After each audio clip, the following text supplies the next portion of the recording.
Assalamualaikum warahmatullahi wabarakatuh dan salam Stay Beyond. Di video kali ini, saya akan memaparkan skema tentang dasar hukum penggunaan dana pendidikan.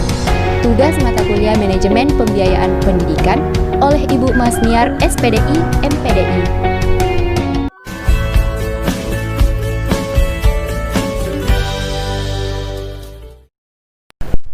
Apa sih itu dasar hukum?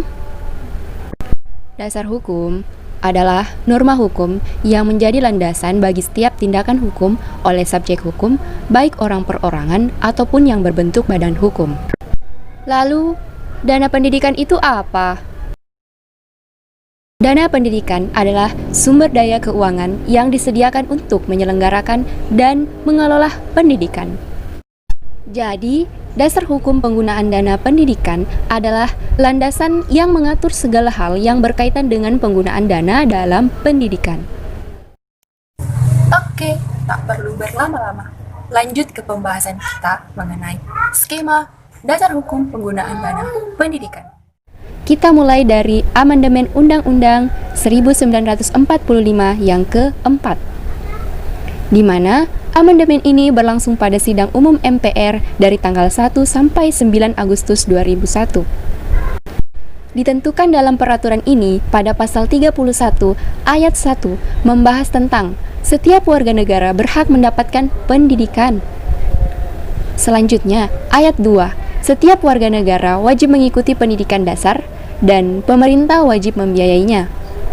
Kemudian, ayat 4, negara memprioritaskan anggaran pendidikan sekurang-kurangnya 20% dari anggaran pendapatan dan belanja negara atau APBN serta dari anggaran pendapatan belanja daerah atau APBD untuk memenuhi kebutuhan penyelenggaraan pendidikan nasional.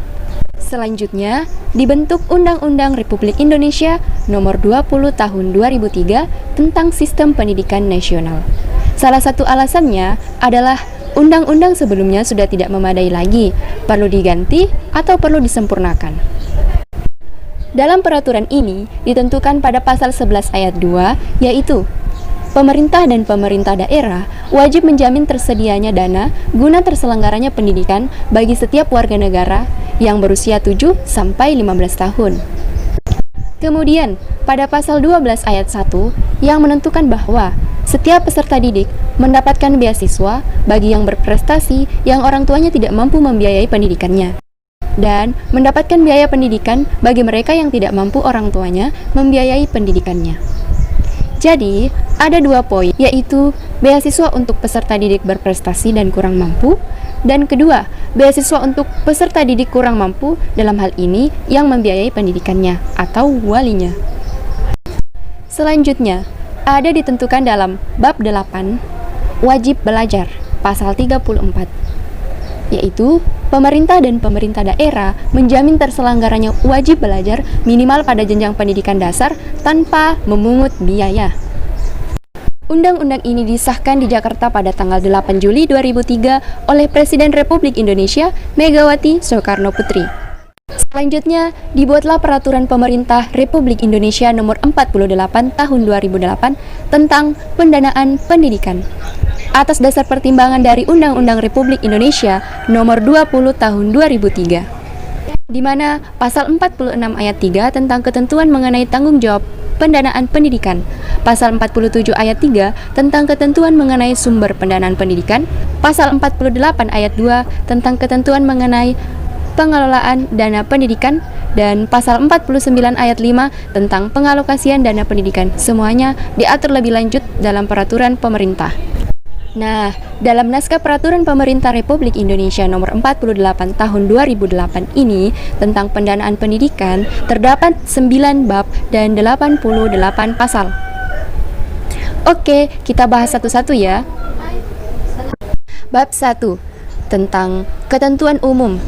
Ada 6 pasal. Inti dalam pasal ini menjelaskan siapa itu pemerintah dan siapa itu pemerintah daerah, di mana pemerintah adalah pemerintah pusat dan pemerintah daerah adalah pemerintah provinsi, kabupaten atau kota. Dan pendanaan pendidikan menjadi tanggung jawab bersama antara pemerintah, pemerintah daerah dan masyarakat, dan ketentuan umum lainnya.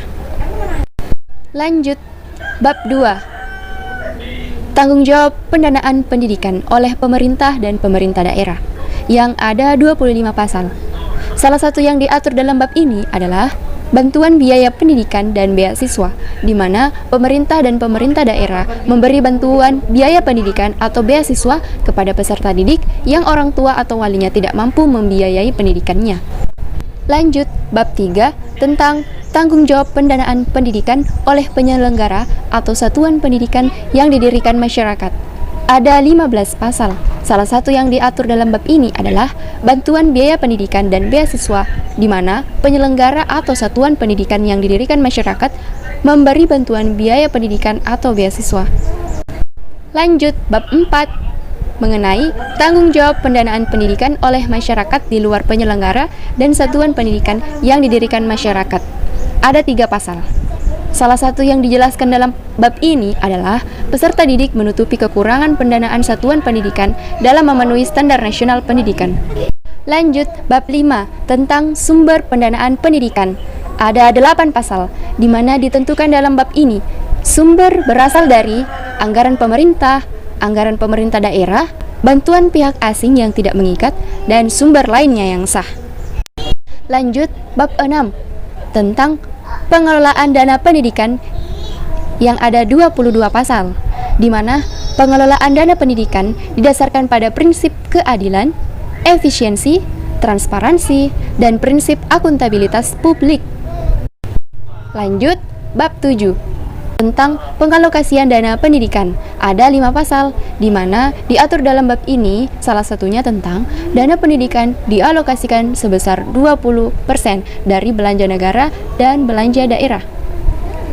Lanjut, bab 8 tentang ketentuan peralihan yang ada 1 pasal yang berisi tentang peraturan perundang-undangan tentang pendanaan pendidikan masih berlaku selama tidak bertentangan dengan peraturan pemerintah ini. Dan yang terakhir, bab 9 tentang ketentuan penutup yang ada 3 pasal, di mana membahas tentang peraturan ini berlaku pada tanggal diundangkannya. Baik, peraturan pemerintah Republik Indonesia nomor 48 tahun 2008 ini ditetapkan di Jakarta pada tanggal 4 Juli 2008 oleh Presiden RI Dr. Haji Susilo Bambang Yudhoyono.